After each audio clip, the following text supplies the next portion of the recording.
দুদিন আগে ভাইফোঁটা গেল।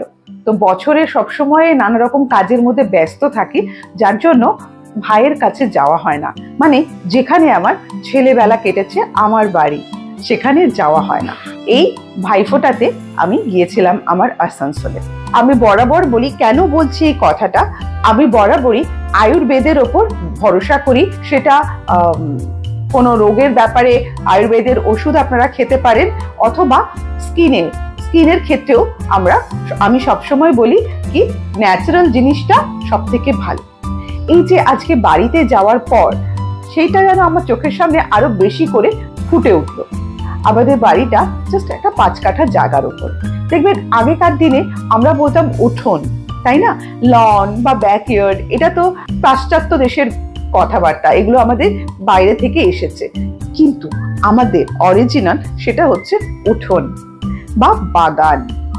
হ্যাঁ, এইরকম বাগানে মানে আমাদের যে 5 কাঠা জায়গা রয়েছে, সেখানে দেখলাম সকালে ঘুম থেকে উঠে যে কি নেই, মনে হচ্ছে যেন মানে মৃত সঞ্জীবনী বুটি যেগুলো রয়েছে সেগুলোর মধ্যে আমি দাঁড়িয়ে আছি। প্রত্যেকটা গাছ, প্রত্যেকটা মানে এত গুরুত্বপূর্ণ গাছ রয়েছে যেগুলো এতটাই উপকারী। আপনারা একবার ভাববেন, আমাদের অনেক বছর আগে, অনেক দিন আগে কেউ এই এত প্রসাধনী ব্যবহার করতেন না। সবটাই ন্যাচারাল ভাবেই, ন্যাচারাল যেটা আমাদের আশেপাশে যে সমস্ত গাছলা রয়েছে, ফুল ফল রয়েছে, সেগুলো দিয়ে কিন্তু তারা শরীরচর্চা বা রূপচর্চা করতেন। এমনকি কোনো শরীর খারাপ হলেও সেই সমস্ত গাছের পাতা, সেই সমস্ত গাছের রস খেয়েই তারা কিন্তু ভালো হতেন। একদম সত্যি কথা। যেমন ধরুন, আমি যখন গেলাম দেখলাম যে প্রথমেই দেখতে পেলাম একটা কারি পাতার গাছ। কি অদ্ভুত, কি সুন্দর, কচি কচি সবুজ হয়ে আছে কারি পাতা। এই কারি পাতা কতটা উপকারী বলুন তো। সকালে ঘুম থেকে উঠেই পা ফেলতে না ফেলতেই মাটিতে দেখছি ভরে আছে থানকুনি পাতা।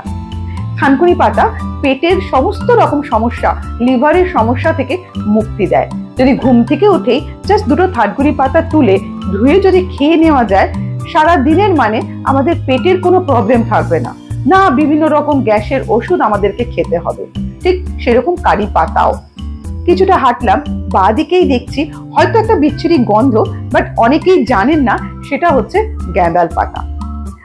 আগেকার দিনে যখন কোনো পেটের অসুখ করতো, তখন কিন্তু এই গ্যাঁদাল পাতার রস বা ঝোল করেই খাওয়ানো হতো, বড়া করে খাওয়ানো হতো, শরীর কিন্তু রোগমুক্ত হতো। ঠিক সেই রকম প্রত্যেকটা জায়গায় শিউলি পাতা থেকে শুরু করে বিভিন্ন ধরনের জবা ফুল, কি নেই, অপরাজিতা, মানে অদ্ভুত লাগলো আমার ওই বাড়িতে গিয়ে। সকাল বেলাটা এতটাই ভালো লাগলো না, মানে কি বলবো আপনাদের। আমার খুব ইচ্ছে ছিল সেখান থেকে আপনাদের ভিডিও করে দেখানোর, যে এত অমূল্য গাছগুলো রয়েছে।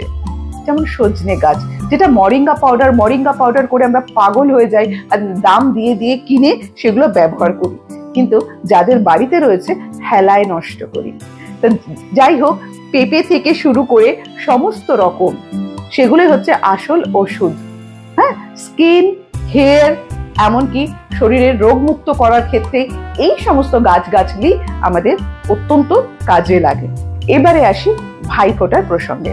আমি তো ভাইকে ফোঁটা দিলাম, ফোঁটা দিয়ে ভালোই লাগে, কারণ কি সত্যি সত্যি তো সারা বছর বিভিন্ন কাজে বিভিন্ন ভাবে আমরা দূরে থাকি, কিন্তু মনের দিক থেকে ভাই বোনরা কখনোই দূরে থাকে না, কাছাকাছি থাকে। তবে এই সমস্ত অনুষ্ঠানগুলো খুব কাছের মানুষগুলোকে আরো কাছে নিয়ে চলে আসে। আমার একটা প্রশ্ন আছে, এই যে আমার মেইনস্ট্রিম লাইফ এসেনশিয়ালস এর সমগ্র দর্শক, তারা তাদের ভাইফোঁটা কিভাবে কাটালেন, কিভাবে আপনারা ভাইদের সাথে সময় কাটালেন, আমাকে কমেন্ট করে জানাতে ভুলবেন না।